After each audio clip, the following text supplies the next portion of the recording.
Yes, it is time for another edition of Inside Boxing Live. In addition to your what a life, wordsmith you are, Dan. What a wordsmith. I talk for a living. It's Inside Boxing Live. It's Dan Canelo. It's champion Chris Algieri, and it's presented by PPV.com, the best place to order live pay-per-view events, whether it's AEW wrestling, whether it's Tank Davis versus Lamont Roach, which is going to be announced any day now. Join us in the live chat, me, Chris, Jim Lampley. Follow us on all social media, ppv.com. They're doing a wonderful job as our presenting sponsor. We love working with them. We love ppv.com. Chris, I'm going to preface this. See some bags under my eyes. I'm a little tired because last night, we're recording this on Thursday, October 24th. Chris, first off, how are you? I'm good. But gotta make sure my guy is good. Because this is going to be my retort to whatever you say. Because I like the shirt. Whiskey, steak, and guns, and freedom. Guns and freedom. If I could sum up Chris Algieri in 4 words, it would be that. It would not be that. Freedom. Yeah. I don't know, man. Throw in some like kicks, guns. maybe. You could. Yeah, I would put punching. I would put boxing in there. It would be like beer, boxing, steak, freedom. What else? Freedom, baby. Speaking of freedom, last night we were in New York City for a Heroes on the Hudson cards, the Bella Entertainment Boxing. I just told you I'm a little tired today, but it's not going to stop me from coming here and recording. It's not going to stop us. Boxing doesn't sleep, and neither do we. So we did a show. This is a funny thing. Me and Chris called a fight together last night. But not from together. 2 different locations. Yeah. I called it from studio down here in South Florida and for ProBox TV for our feed. And then Dan was calling it for, I guess, the Develop Promotion, MSG podcast, MSG Network.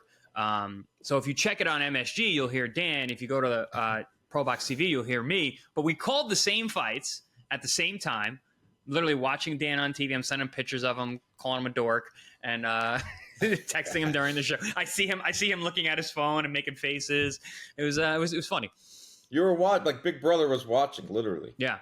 You were Big Brother, not Paulie. You're my Big Brother. Paulie's like my angry uncle. He's your Come on, Canelo. But you guys were picking up. He's your husband uncle. Yeah, You guys were picking up my post-fight interviews, so you were technically throwing it to me. And what's funny about this is like we were both calling the same fight. I got to go back and compare the two, just to see how you had some fights compared to I had some fights. I know this. My judging was horrific last night. I was wrong on every fight. That's what I know. A lot of people out there didn't really watch these fights because it was a smaller type of show. I hope everyone did because ProBox had some good numbers, and it's going to be available on MSG as well. But just for instance, like the first fight was Jerry Forrest, who a lot of boxing fans know Jerry Forrest. Yes. He fought Zhirhai Zhang. He fought Carlos Takam. He fought Michael Hunter. He fought Jared Anderson. It was his first fight back in a while. How did you have that? He looked in shape. He was trim. Yeah. That was the trimmest I've ever seen him. Oh, you had him winning, right? No, I had Earl Newman winning. What? Really? Yep. That right there is blowing my mind.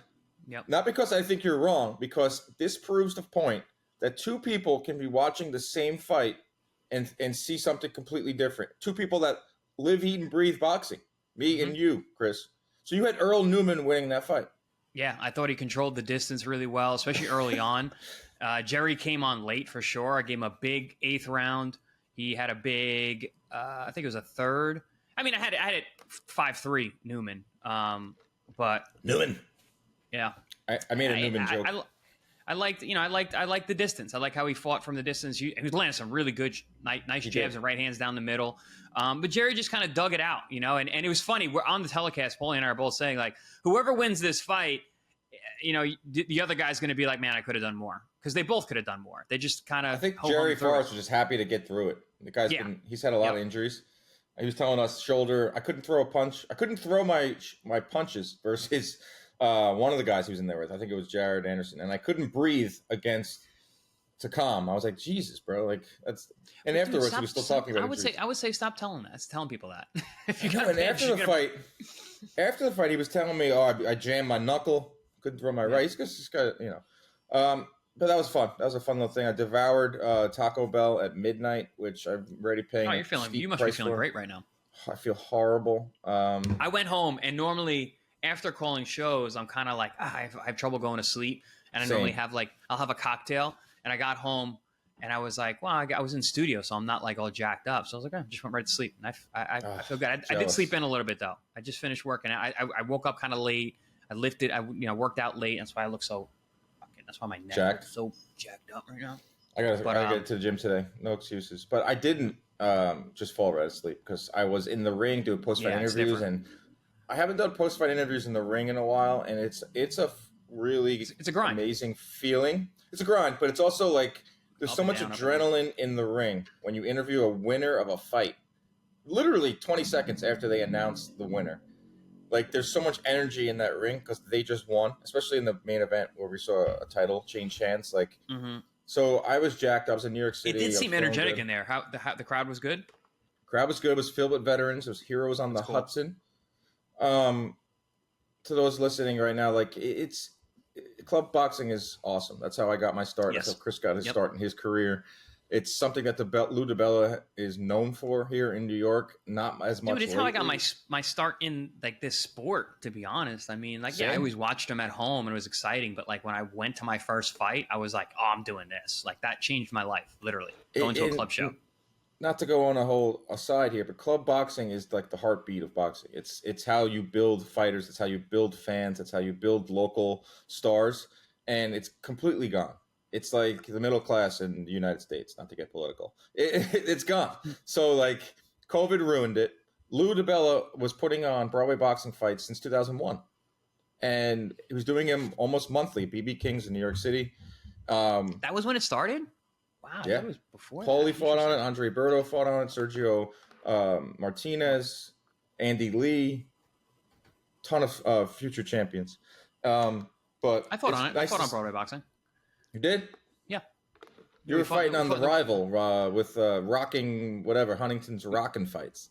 I fought on that, but also even before the Paramount shows, I fought when we did the Westbury Space. I fought Henry White Jr. on there, so you'll see me on Broadway boxing. Yeah, I fought. Oh, it was like a who's who. I used to go to those as a kid, a teenager. Bring my friends. We'd get like a table at BB King's, a booth. We'd get. Bottle. Get a table, throwing bottles up. That was Uncle Lou would hook it up. Uncle Lou hooked everything up when I was a kid. He's my dad's best friend, and that guy, meeting him at age 10, Lou DiBella, in his house in Huntington on an NFL Sunday. My dad took me over there in 1997 when Lou was the president of HBO and was living large, still is living large because he owns 2 minor league baseball teams. And I was 10 years old, and I was like, who is this lunatic?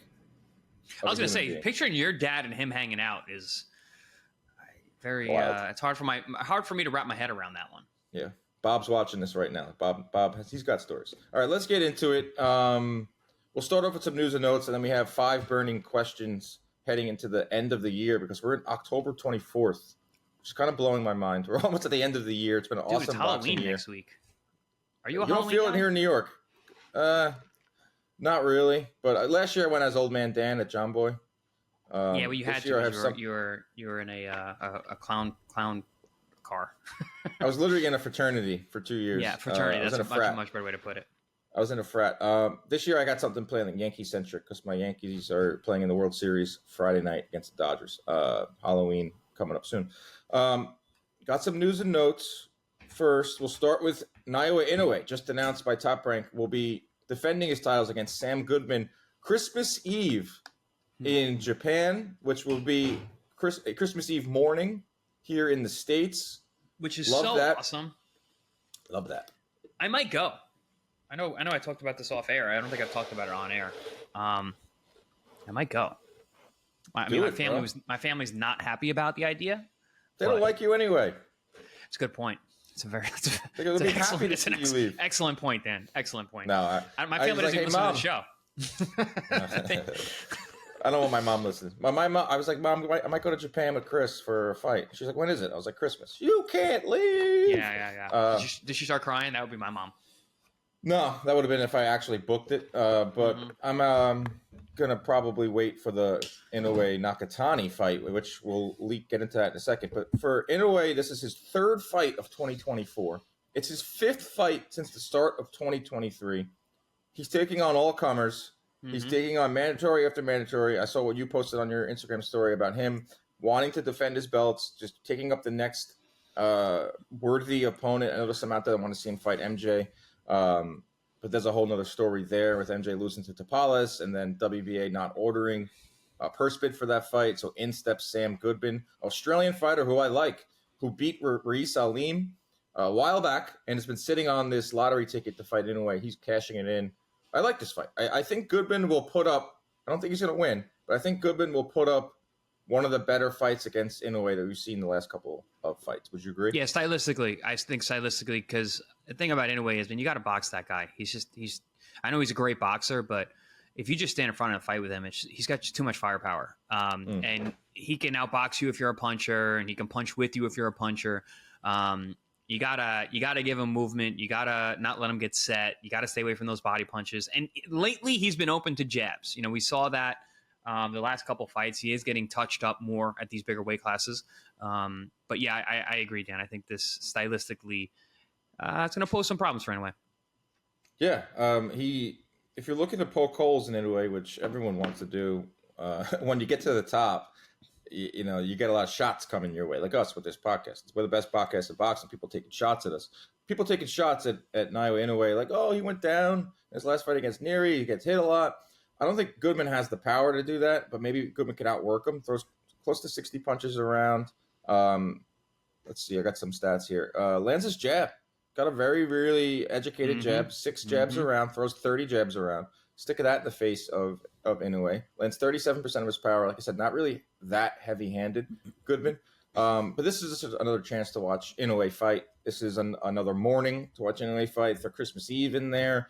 We'll be doing some type of live thing. If you're not there, we'll be covering it because it's a lot of fun.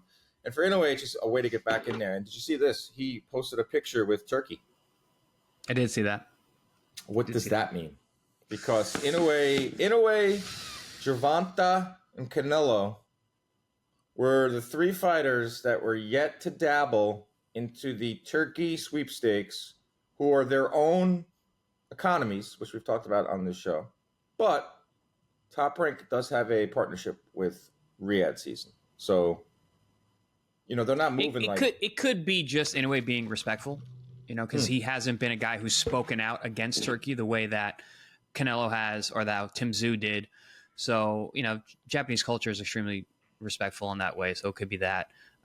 Could it be that they're potentially working together? I don't think so. I don't think Inoue needs to do that. I don't think he does his own thing. He moves. He is his own orbit, and I don't foresee that. I mean, it's possible. There's the picture there. There they are. He says Naoya Inoue with His Excellency Turki Alalshikh in Tokyo, Japan. So it's not like they had some random run-in. This is kind of seems pre-planned.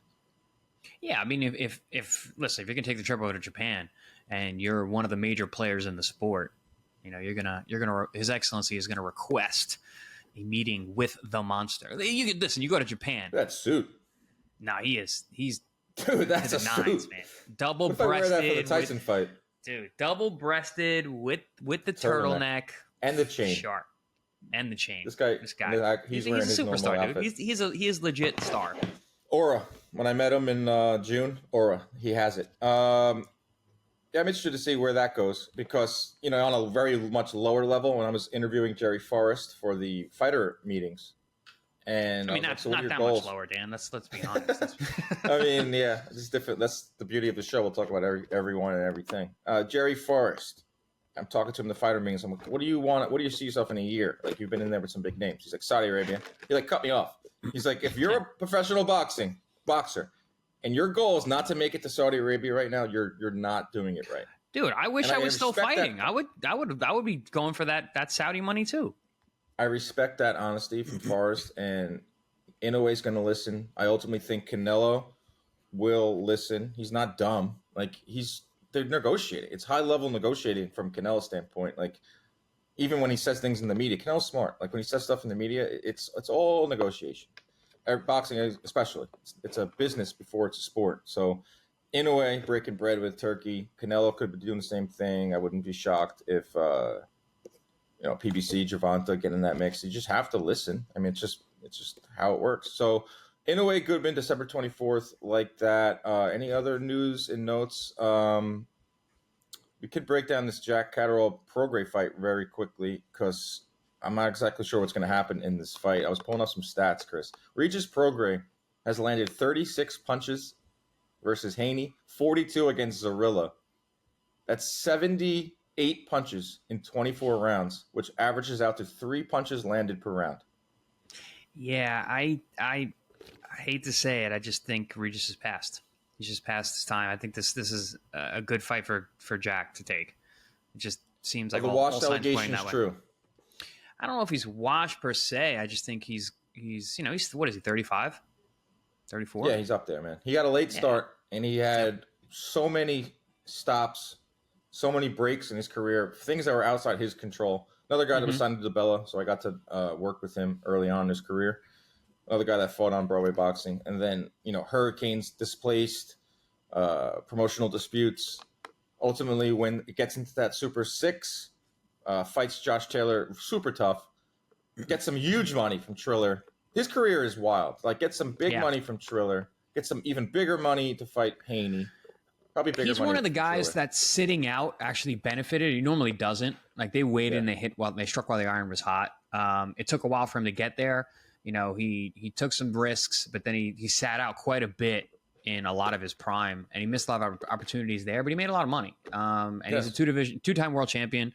So it's really hard to knock his career. I mean, it's going to be tough to think. Listen, we're not going to be writing poems about him, but the guy's going to be in the books. Yeah, I'm not sitting here criticizing his career because not at all. As 10 out of 10 fighters would take that career. World champion, ton of money, setting his family up and all that. I just beat some good fighters as well. He did. I just don't know what he has left in the tank, and those stats kind of illustrate it. And Jack is moving, man. He's got momentum right now. He's another one. He's had a career that was up and down and left and right. But I think this is the most momentum he's ever had in his career, and it's right now, and he's in his prime. So what sucks? It's kind of crazy. It's like his biggest fight was that the first Taylor fight, where I thought he won. A majority of people thought he won. He wins that fight. He is the undisputed champion at 140 pounds. Yeah, and he gets a Teofimo fight. He gets anyone at 140, but instead he gets robbed, and then he has to sit out. Yep, which a long time. Does this happen in any other sport? No. So I'm always going to be rooting for Jack Catterall. It's two guys that I'm rooting for. I just don't know what this means for the full title picture at 140 because it's I love 140. Two likable guys, but I don't know. This fight doesn't get me excited. It doesn't. I'm not gonna lie. It doesn't get me excited. I will be watching. It should be big over there. Catterall has a nice fan base.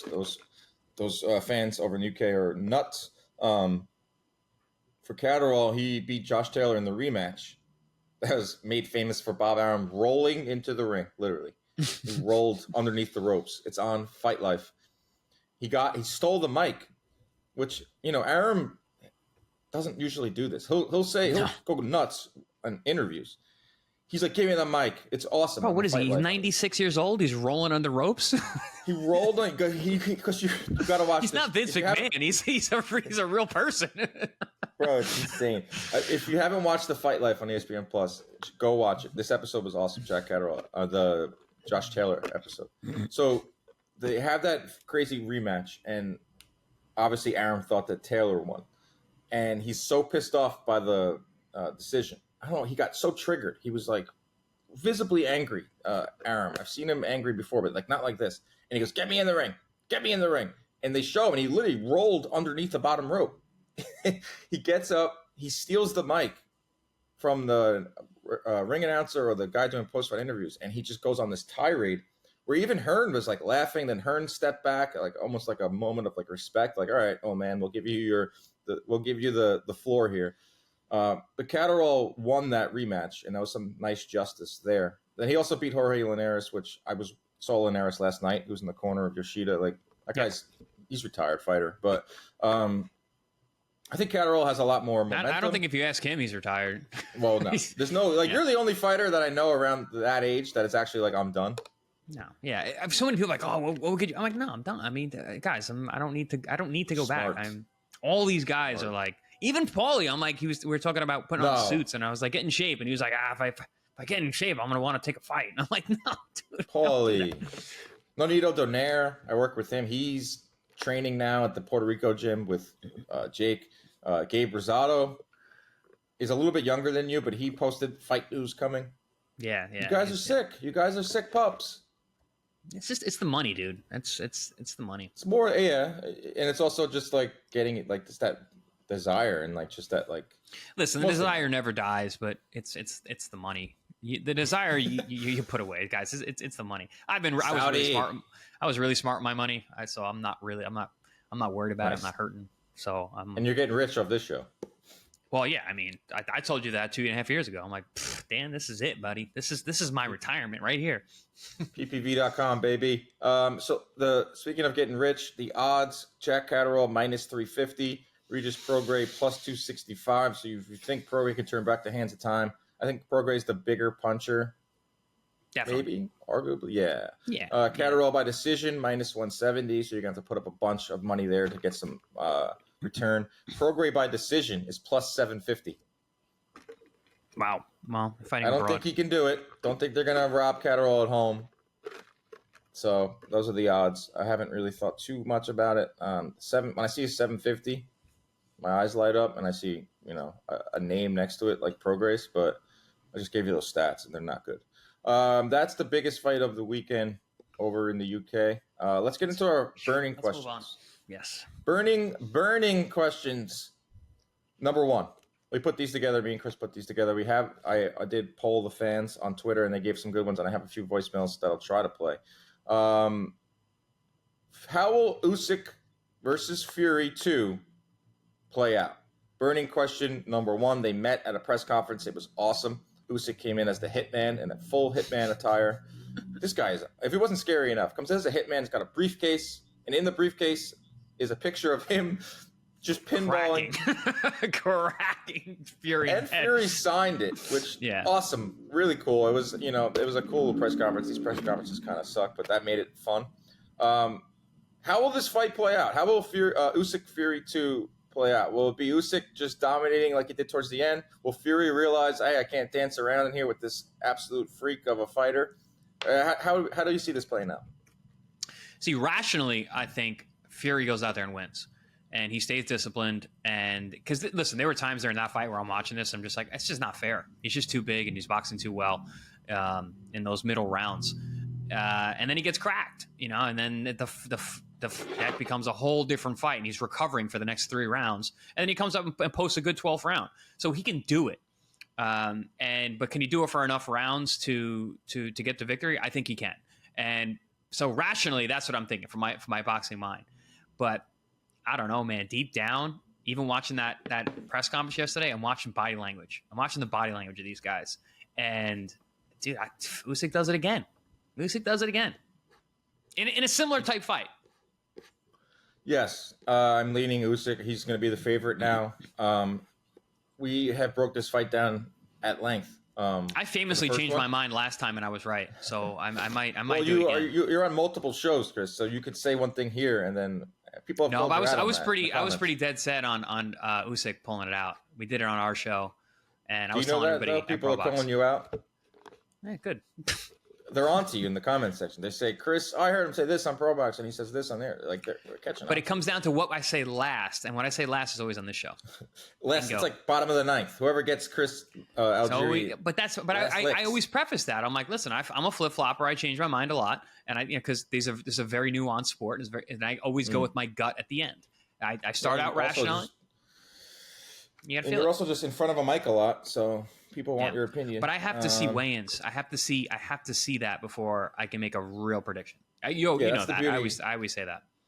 That's the beauty of our show is when we do our predict. We wait until the last remaining time. So everyone listening at home, if you want the most up-to-date Chris Algieri, it's here. It's on this show.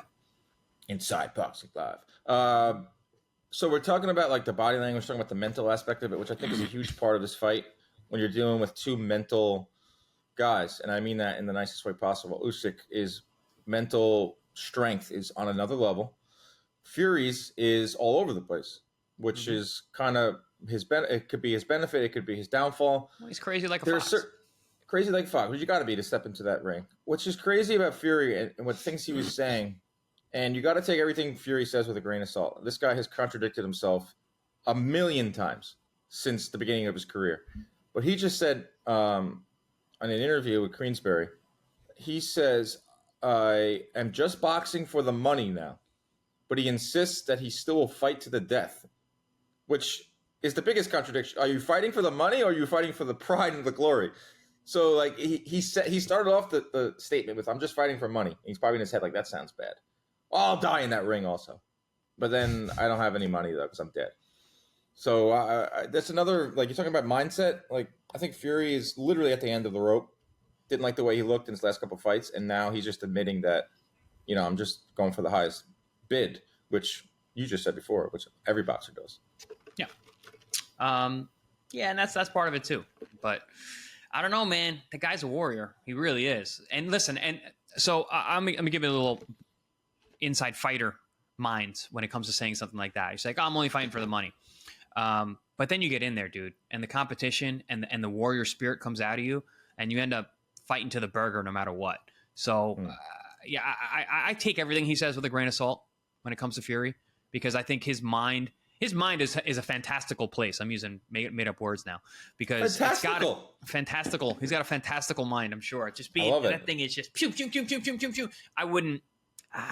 Again, take everything he says with a grain of salt, but that man's a warrior, and it's in his blood, it's in his genes. And on fight night, he's going to fight his ass off. There's no question.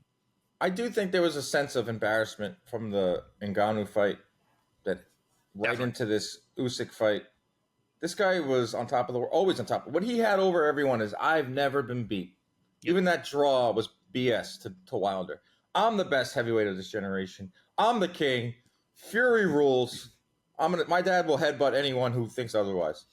Reminds me of Tommy Boy. O'Doyle rules. Fury rules. That's a whole family of guys. That's them. Like those, they're the like boxing version of them, of O'Doyle rules. 6'9" Furies. If you haven't seen his brother Shane and all those guys, they all look the same. They sound the same. Well, his dad is terrifying. That is the most terrifying person I've ever terrifying. Seen. He's scarier than Tyson. Yes, and his brother Tommy is a different mother because you put those two next to each other. One is a legit male model, reality TV model. Yeah, Tyson Fury, who when I've told people he's 35 years old, they're like shocked because he looks like he's 50. But that's just boxing. Like his body is insane. But the thing with this is like we're talking about. Yeah, he's at the end of his rope. If you listen to our show, we'll tell you he's not fainting as much. He's getting hit a lot, as we saw in that 9th round when they could have stopped it. He was winning that fight. Yeah, I think he can win the rematch. If he wants to win the rematch, he can. I know that sounds insane, but the odds are going to be stacked against him, and I would put money down on Fury as we head into. I just also can't believe this is actually happening, this rematch. I was convinced that it was going to be February, March of next year. Same. Until I saw this press conference, I was like, oh, okay, it's happening. One thing I'll say about Turkey is he said these guys are getting up there in age. He must have, upped the offer or something. He's like, we're doing it now because who knows in boxing. So he's. Remember last time he made that stipulation. If any of them pulled out, they had to pay like a big fine. I don't know how if you can really do that, but it just shows you that he's making things happen. I like that. I like that aspect of it. I like that this rematch in before Riyadh season. This match maybe not have happened without Riyadh season, but now with Riyadh season, it's. Let's go. Like, we're not waiting until March. We're not going to push this off. Like, they're already talking about pushing Beterbiev Bivol off, like taking interim fights, fight next October, which I think is nonsense when you're getting up there in age. I hate that. But over to Usyk's side quickly. I mean, how do you bet against this guy? How do you go against this guy? All he does is win. All he does is win. I did that big long thing about him on one of our shows where I'm like, listen, you don't beat this guy. Like, he just doesn't know how to lose. And listen, we say that about a lot of guys. He's different. He is different. I just think it's crazy that he's been able to do this at such a high level over and over and over again. And you can't knock that. He has the elixir. He knows how to beat Fury. And I think Fury knows that. Fury can fight the perfect fight, and then the 9th round, where Usyk really comes alive, at 9th, 10th round, just catches him. Ready can hurt him. Fury knows deep down inside, this guy can hurt me. Usyk knows if you can hit him, you can hurt him. If you can hurt him, you can stop him. So It's not a crazy idea to say that, Usyk by KO. Wow. I haven't seen the odds yet. Can't wait. December 20. Dude, so December 21st, we're getting Fury Usyk 2, Usyk Fury 2. And then December 24th, we're getting Inoue. Mm-hmm. And then December 14th, we're getting Tank. Mm-hmm. Yeah. December's usually a pretty strong month, though. We usually have a pretty good month for boxing. That's when the budget is like at its end and everyone's like, all right, we got to spend this money. So let's put these fights Or together. we have no more money left, and we're going to I've heard that before. Yeah. From a few sponsors before we blew up. Eddie Hearn, interesting quote before we move on to the next question. This is some Eddie Hearn 101 right here. This is Eddie Hearn at his best. Eddie Hearn has indicated that Joshua may not be ready for the Dubois rematch in February and could instead now target Tyson Fury in May. AJ wants revenge. The only issue is timing for the rematch. It has to happen in February. That means training camp will have to start in a couple of weeks. AJ has a few nagging injuries, so physically, it's just a case of whether AJ is ready or not. It would be frustrating if we made the Dubois rematch and Fury won versus Usyk. Then we're sitting here going, hang on a minute. We're fighting Dubois, but we could have fought Fury in May for the biggest fight in boxing. Are you thinking what I'm thinking here? That is politicking. Like, why would Joshua jump the line here? Or why isn't it Dubois Fury? Business over sport. Because politics, bud. Politicking. Politics. I love how they don't even hide it anymore. They just write in your face. Yeah. Now we're doing How this. does Daniel Dubois feel about reading that? Yeah, right? Man. Ah, damn it. I guess I don't have any big fights. All right. I'll just sit around. I do want to see Fury Joshua, but of course, but we gotta have lost so much luster. Gotta have some accountability in the sport, for Christ's sake. I think they realize that Fury's really at the end in terms of he's getting so much. I mean, he says I'm fighting for money, but I mean, how much? He's got to be 200, 300 million in the last couple of years. Like, yeah, insane. Yeah. So, but also he's getting hurt every fight now too. So yeah, he's at the end. That runs out. Joshua's at the end. All these guys, they're all in their late 30s. All these heavyweights, besides Dubois, who's just 25. And he's budding. Yeah. Moving on to burning question number 2. Does Haney Garcia? Does Devin Haney versus Ryan Garcia 2 happen in 2025? I think so. I agree. If it makes dollars, it makes sense, and it makes a lot of dollars. It does make a lot of dollars. Ryan Garcia has been chirping a lot on Twitter as usual, but not just about conspiracy theories and RFK Jr.'s food plan. It's about him getting back to the ring. He's gone back and forth with Bill Haney. Bill Haney is, I want you in VADA. Ryan Garcia is saying, well, how about I enroll in something else? Why does it have to be VADA? Because I think VADA is connected to Conti, and Conti is with Haney. They're just once again chirping it with each other. Ryan Garcia cannot fight until April of next year. I've said at length, I have said numerous times that one of the biggest fights of next year and one of the biggest fights of this year, rival with Usyk Fury, was Devin Haney versus Ryan Garcia. For all their own reasons, that fight was huge. And a rematch is even bigger because of all of the nonsense that has played out. Way bigger. During the lead up and after. With the lawsuit, this fight's huge. And anyone that says otherwise, you're just not following it like we're following it. Like, it's not like the biggest rematch. It's in the discussion. It's one of the biggest rematches of the last 20 years. In the discussion. Doesn't mean it's at the top, but it's listed along with the Canelos and Golovkins, the Pacquiao trilogies. It's like Jake Paul hype, except it's with real boxers and like top high level guys, So yes, I agree. It's got the casual fan looped in. There's when people know Ryan Garcia, like, when talking to this female, yeah, no big deal. She goes, so what's like Ryan Garcia's deal? That was her question. Like open-ended, just like, so what's Ryan Garcia's deal? I was like, what do you mean? I was like, he's a professional fighter. He's kind of crazy, right? I was like, yeah. She's like, when's he fighting again? Isn't he supposed to be fighting Devin Haney? This is someone that does not follow the sport at all. Obviously. So, yeah, I know. So Ryan Garcia does have that crossover appeal, and Haney is the heel. I think they should do it. Haney's obviously not fighting again this year because there was that rumor maybe December. Maybe he is. That would have to happen, like, announced very quickly. There was that Liam Parra rumor that quickly dissipated. I see him in the gym working with Freddie Roach, which I love. I I don't know. He should just. We've said before too, Chris. He should just sit out until next year because he took so much damage physically, mentally, emotionally, and Ryan can't fight till next year. So Nah, I think Haney needs to get a get back fight because he's a rhythm fighter. He's what? When does he do that? Early next year. So then the activity is important. Yeah, activity is important. So summer 2025, Haney Garcia. Activity is important, especially for a guy like Devin. Ryan can roll out of bed and fight. Ryan can roll out of bed because he can punch and he's fast, and he's big. Obviously, he showed that. Devin's going to need to get moving. Devin's going to need to find his rhythm. He's a stylist. He's a boxer. You can't just. You got to have all the pistons firing. You got to be ready to go. So I agree with that. I do think we see it next year. And psychologically needs to be ready. Yeah, absolutely. Moving on. Burning question number 3. Will Gervonta Davis get a worthy dance partner in 2025? I'll answer this. I say yes. How could he not? Forget. If he doesn't, people are going to...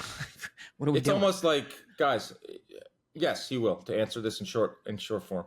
Longer form, he was supposed to fight Lomachenko in November. That fight was done. It was at the 1 yard line before Lomachenko was like, I'm done, no mas. What he used to do to fighters, make them quit, which is fine. We've talked about this too. Lomachenko deserves that right of the credit that he's built up in his career. What is Tank going to do for the remainder of his 5 to 6 years left at physical peak? Watch boxing over the years. They eventually get in the ring. Like the Shakur fight will happen. The Devin Haney fight will happen. It's the annoying part is getting to that fight and now waiting till age 30 for Tank to quote unquote have a worthy dance partner where I feel like he has a pretty good resume. I do think we see Shakur. I don't know if it's next year versus Tank. What do you think? I'm not going to broach the Shakur thing. I don't know if that happens next year, but I do think that Tank does take on some big guys at some point next year.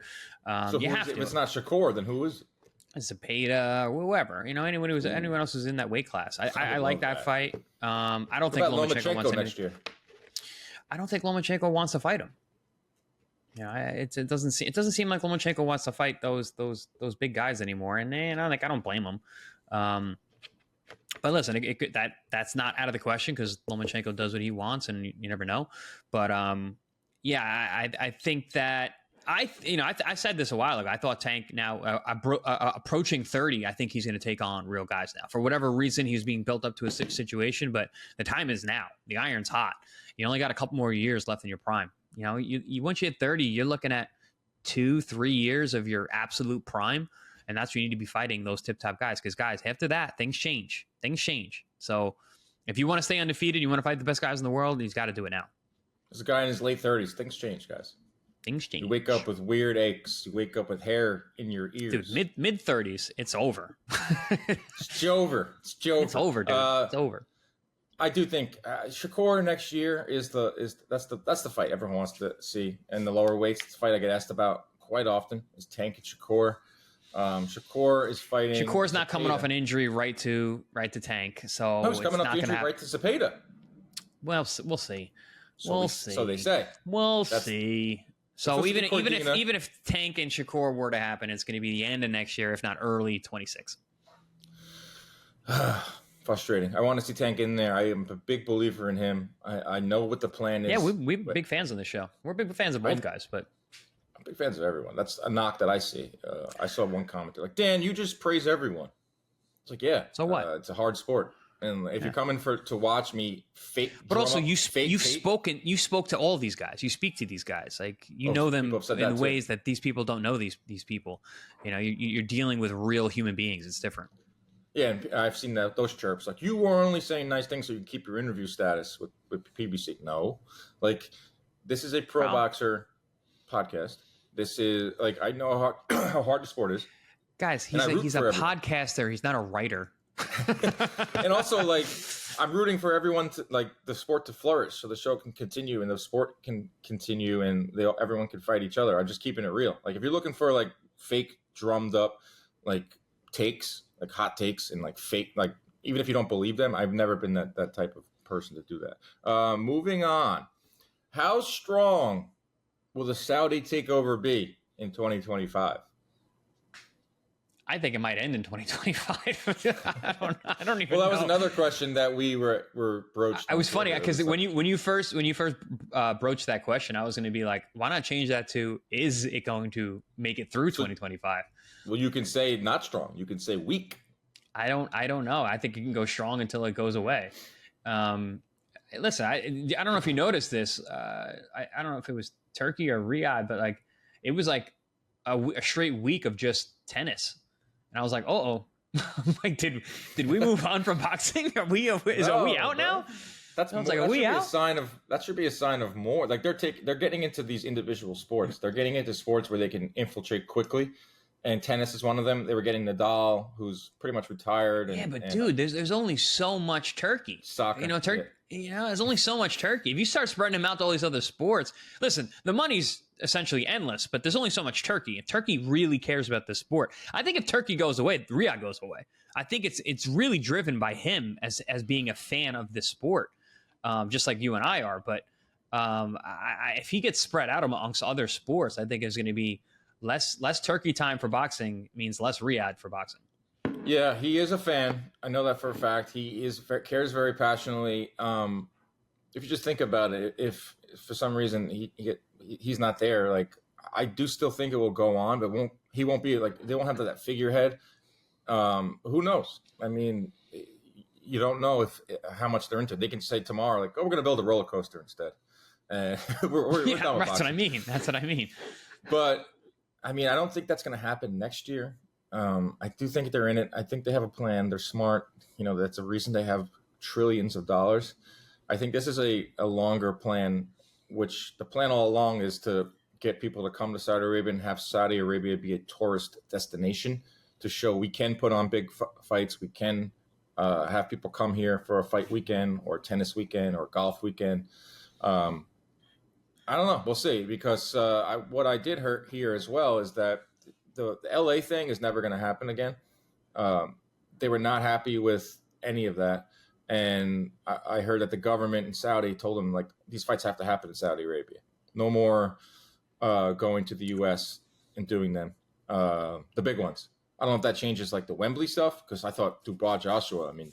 Yeah, it was awesome. That was 100,000. So, I don't know. It's all up in the air. And as a boxing fan, you kind of know how this story goes. A new money man has joined the sport. You're skeptical. You're excited. It's all of that. And I think fans are both right now. And we'll see. Normally when the money men come in, there's an end to the money. And they get their butt kicked. They lose a bunch of money. And then, they disappear. Yeah. Well, yes, but has anyone ever come in the sport with this amount of money? No, that's my point. It's essentially endless. So I wasn't listening. That's the real difference here. What's that? My brain isn't functioning fully. But you said that the rub here is that they have more money than anyone that's ever entered, right? Correct. Right. And it's not like, it's not like Jay-Z coming in and like, I have this amount of money to play with this, because basically that's what you're doing. You're playing Rock Nation or whatever. You're playing with boxing. 50 Cent. A bit. Yeah, 50 Cent, same thing. I like boxing. I want to get into boxing, but I'm only going to lose. I'm not looking to lose. $500 million here, or spend $500 million here. Turkey's like, I don't care. I love boxing. I want to make the best fights possible. I love this sport. I want to make it good.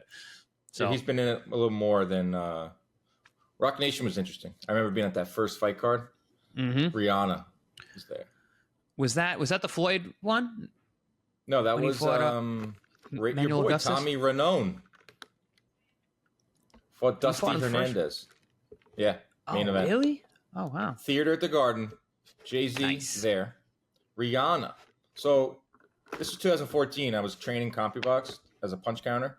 And my dad said, I think it's time for you to work off a live fight. You've graduated to the live fights. So I go, I'm ringside, and directly across from me is Rihanna. Talk about, and I got to be laser, unbelievable, bro. Yeah. The most beautiful woman I've ever laid eyes on. Mm-hmm. Like I turned to dust because I had to go. Like I saw her across the ring and I made my way around just to get a closer look, and I literally stopped dead in my tracks. I was like, "Holy!" I didn't know they made women like that. But my point being is, they don't. By the way, that's she's one of one. One of one. Dude, you're gonna be locked in when you're doing CompuBox. And I told my dad, I was like, Dad, tonight I passed flying colors because the ultimate distraction, literally in my peripheral. Yeah, but also you had to count Tommy Rainone. He's not a really active guy. I think I had Rainone too. Doesn't throw a lot of punches. I was the B side. That's your buddy, so you could say that. I always had B side for CompuBox in those days. Rainone, I counted your punches, bro. Last burning question. Does Canelo Alvarez keep it on autopilot? And I mean that with the highest respect, Canelo. I know we're buddies, and I could come visit your house soon in 2025. That's another burning question. Will Dan Canobio get on a horse with Canelo Alvarez in 2025 in Lake Tahoe? I'll tell you that one's not happening. But no. No. I don't want to give away too much. It might happen. That's not happening. We are planning some things. PPV is planning some things. Canelo loves us, loves the show, loves that little white guy, me. I mean, you guys went viral together, so. You didn't care, though. I told him, he's like, really? I was like, how many views? Yeah, 10 million. he doesn't need to care. I said 10 million views. He goes, oh, cool. Yeah. Cool story, bro. He didn't give a shit. It was like, this is the biggest moment of my life, but you don't even give a shit, Canelo. That's what He's makes so cool. Yeah, no. That's what makes our friendship so beautiful. But apparently, he told his PR person that he loves PPV because they got the funny white dude, which I'm assuming is me. They got the fighter, you, and they got Lampley. Oh. That's what Canelo said. That's the trifecta right there. Can't get any better. You got the legend, you got the fighter, and you got the funny dude. The funny guy who's just asking you the dumb questions. The funny guy.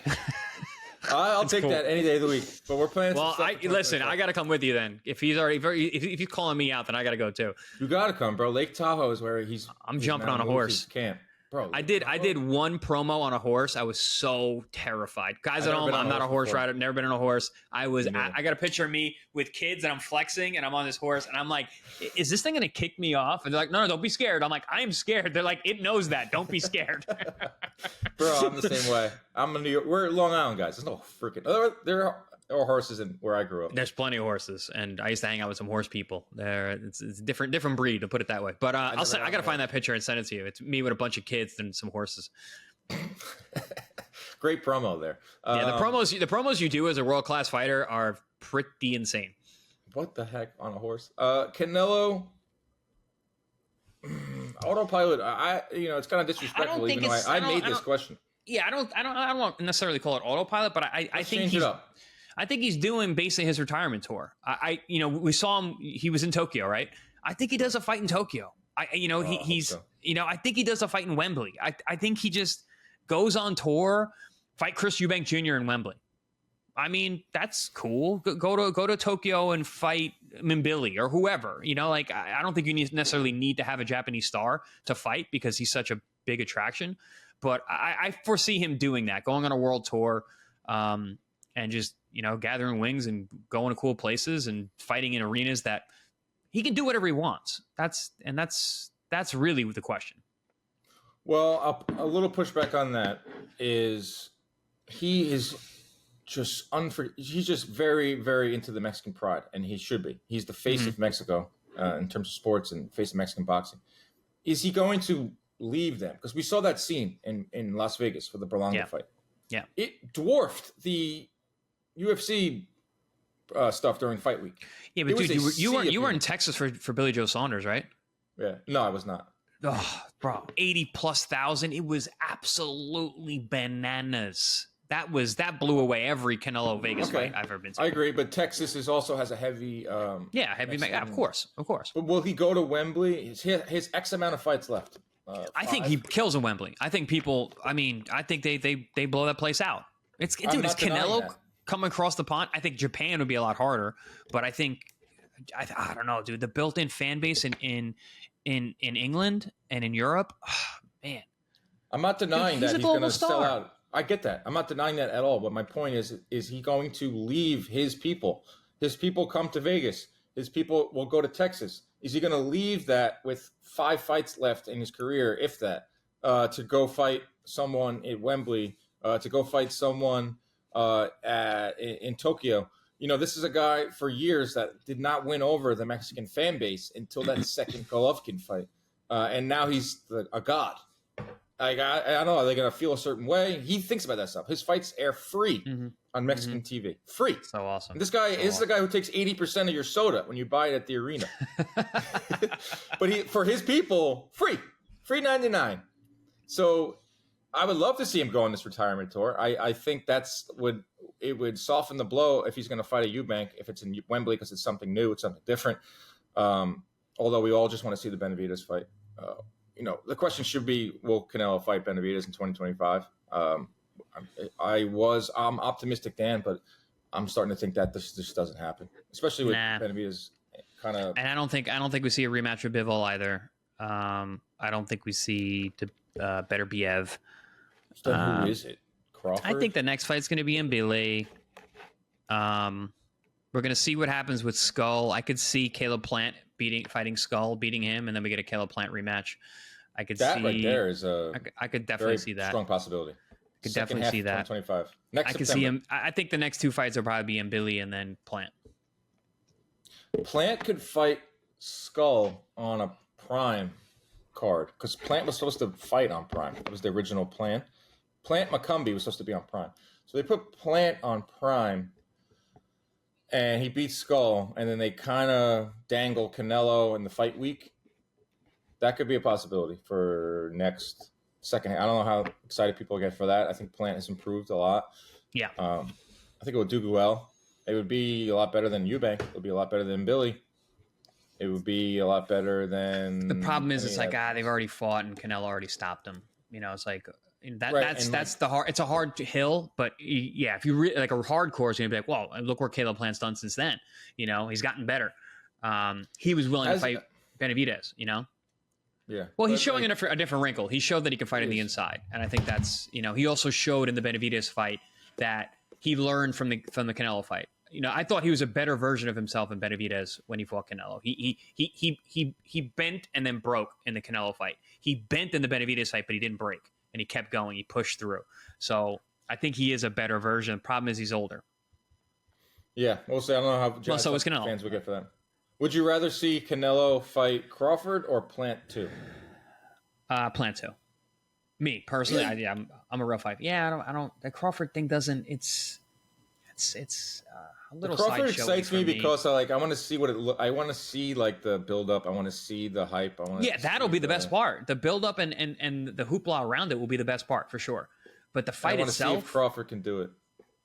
Dude, he looks small against Mandramov. Bro, he looks small standing next to me. Yeah. And I'm on creatine, bro. I get that. I'm big now. Like, I'm a big fucking guy. I stood next to both guys. Push it. I stood next to both guys, like, a week apart. Canelo is so freaking, like, he's like a door. Dense. He's dense. Yes. Big-ass neck. And I'm looking at this guy. I sparred him, he was 19. His neck was, like, as big as my waist. Like, it's just the guy's, he's got thick wrists, thick ankles, thick neck. Everything about him. Thick boy. And then I stood next to Crawford a week later. I call my dog Thick Boy. Thick Boy Nation. There you go. And then I stood next to Crawford a week later in LA for fight week. And keep in mind, he was cutting weight. Yeah. But he just looked like a guy that did start his career at 135. He looked like a guy that is going to have to eat as much Taco Bell as I ate last night to get to 168. Like, the size difference is going to be crazy. The height might not be different, but no. That part about it, yeah, I'm kind of like souring myself on this fight, but there's not many out there. I know. It's just this Canelo question is just it's been that for a while. That is our episode for this week, guys. Hope you enjoyed it. Hope you enjoyed the fights this weekend. Big one, Jack Catterall, our biggish one, Jack Catterall, Regis Prograis, Yankees World Series begins, Chris. I'm going to be a different person when the Yankees are in the World Series. I'm trying to go. You see these ticket prices? Dan, I would say go into debt for it. Right? Live. You got to live, dude. Go for it. It's been 15 years, man. I mean, I didn't even know these parlays. I'll give you a loan. How much? A high interest loan. What's your interest? You gonna break my legs if I don't pay it? Yeah. Yeah. Right, your jaw, not your legs. I'm not a real leg breaker. I need my jaw. I talk for a living. Exactly. All right, everyone, enjoy the weekend. Have a good one. Go Yankees. Protect yourself at all times. Keep your hands up at all times. Stay out of those DMs unless you have Yankee World Series tickets. Ooh.